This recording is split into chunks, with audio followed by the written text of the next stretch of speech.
منافقت منہ کی بدبو کی طرح ہوتی ہے، اپنی کا پتہ نہیں چلتا، صرف دوسروں کی بری لگتی ہے۔ غریب آدمی سے اکڑ کر ملنا اور امیر سے ملتے ہوئے مسکراہٹ سجا لینا، یہ حسن اخلاق نہیں بلکہ بدترین منافقت ہے۔ بغاوت ہمیشہ وہی لوگ کرتے ہیں جن کو حلال و حرام کی تمیز ہو، برے بھلے کی پہچان ہو۔ منافق تو ہر رنگ میں سج جاتے ہیں، ہر شکل اختیار کر لیتے ہیں۔ رسول اللہ صلی اللہ علیہ وآلہ وسلم نے فرمایا، منافقین کی 3 نشانیاں ہیں۔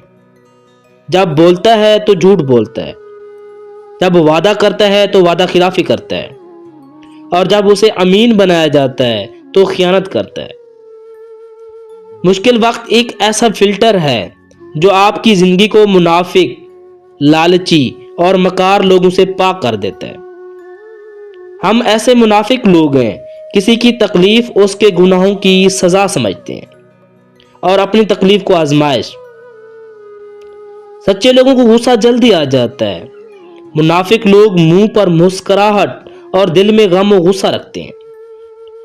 جب اپنوں میں مکار، غدار اور منافق پیدا ہو جائیں تو میدان میں کھڑا شیر بھی کتوں سے ہار جاتا ہے۔ منافق اور بدتمیز کا فرق کیا جائے تو بدتمیز اتنا خطرناک نہیں ہوتا جتنا کہ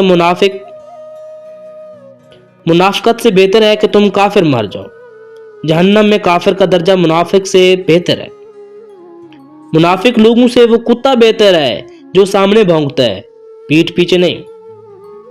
منافق کی ہمدردی دشمن کی تلوار سے زیادہ خطرناک ہوتی ہے۔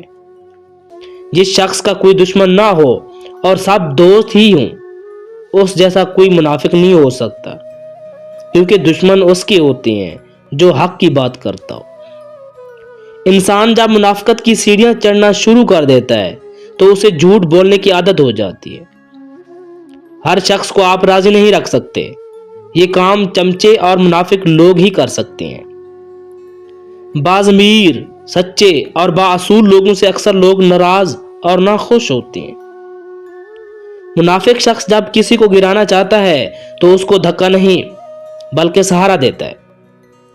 ہو سکتا ہے دنیا میں منافق بازی لے جائیں، لیکن آخرت سچے لوگوں کی کامیابی کا دن ہے۔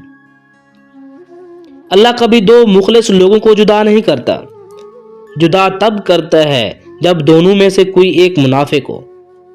اللہ کبھی مخلص کو منافق سے نہیں جوڑتا۔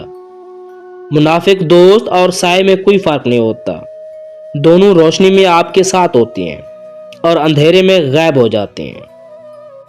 آپ سے نفرت کرنے والوں اور دل جلانے والوں کے لیے یہی سزا کافی ہے کہ آپ انہیں نظر انداز کر کے مسکرا دیں۔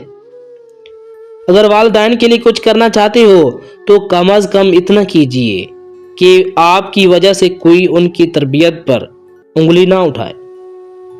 آج کل رشتہ دار لکڑیوں کی مانند ہو چکے ہیں،